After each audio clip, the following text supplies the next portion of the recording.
Hi, I'm Catherine Johns of Linked Local Network. Link locally, connect globally. And I'm here with Lynne Franklin of Wordsmith.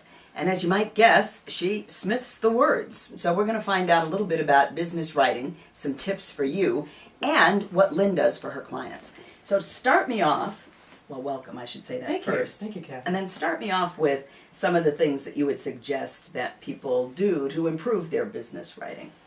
It's funny because the first thing is actually even before you sit down to write, and that is to have a goal for the communication. Know who it is you're trying to reach, what you want them to do, what you need to say to get them to do what you want them to do, and then follow through on that. So pay close attention first to what it is you want to have happen.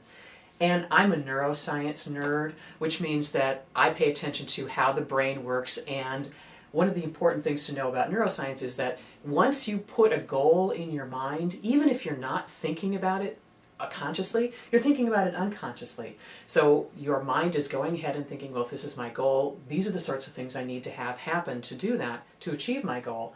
And the great thing is you get both parts of your mind working, your conscious and your unconscious, to help you get what you want. So step one, have a goal. Right. Then what? Step two is, I laugh, but don't be boring or confusing. All of us have a tendency we're passionate about something, so we want to write about everything. And everybody doesn't want to know everything. They just want to know what they want to know. So pay attention to what the needs are of your audience. Don't bore them with too much information. And at the same time, don't confuse them by doing things like using acronyms or terms that they don't know what these mean, because that makes them feel stupid, and then they don't want to read what it is that you've written. And don't you think some people use their own jargon to try to seem smarter, or Yes. seem like they're in the know? Mm-hmm. And the only place where jargon works is in the world of academia, because people use jargon as a way to feel smart. And frankly, no more jargon, but for the rest of us, you use that stuff, people have already left the building. So we have a goal, we're not boring, we're not confusing, and one more tip.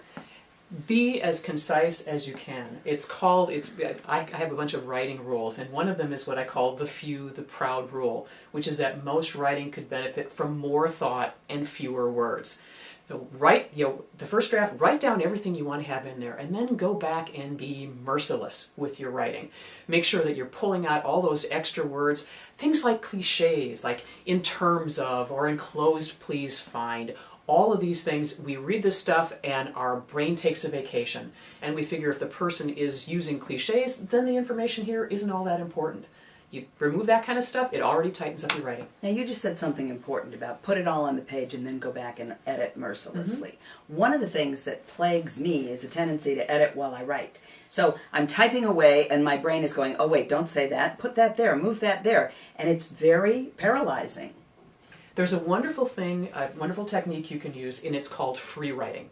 And what you do basically is you know what it is that you want to say, and you sit down for 5 minutes, and 5 minutes only, and just write everything that comes out of your brain. Screw punctuation. That's a little frightening. But at the same time, the good thing about that is that it's using, once again, both parts of your brains. The left brain is doing the writing. The right brain, because you're not thinking about punctuation and all that kind of stuff, the information just flows right out of you. So if you're also suffering from writer's block, that's an excellent tip. Now, for some people, they're just not going to be good at it no matter what, and they don't want to spend the effort or the time to get good at it, so they might need a wordsmith. Funny, we've got one right here. So how would somebody get a hold of you and tell me what the services are that you offer? The best way to find me is my website, which is, not surprisingly, www.yourwordsmith.com. yourwordsmith.com. And if you want to email me, it's Lynne, Lynne, at yourwordsmith.com. And my direct number is 847-729-5716. And the reason I say I work with two types of clients. The first type of client, people who are great at communication and just don't have the time to do it. And the other group of people I work with are people for whom communication is not a strength, and they want to look better than they are, and I can help both. I work on a project basis, so websites, brochures, speaker training, anything that somebody needs, I get in, I get out, they get on with their lives. I'm an outsourced corporate communications department for companies that don't have a full-time need, but they need somebody who's going to write their news releases and their speeches. And a third interesting thing that I do is something called executive ghostwriting, where what I do is I spend about 15 minutes a week on the phone with an executive, and it's usually a CEO, and it's usually a he, and he tells me about the articles, the blogs, the speeches, the whatever it is he needs to create. Mm-hmm.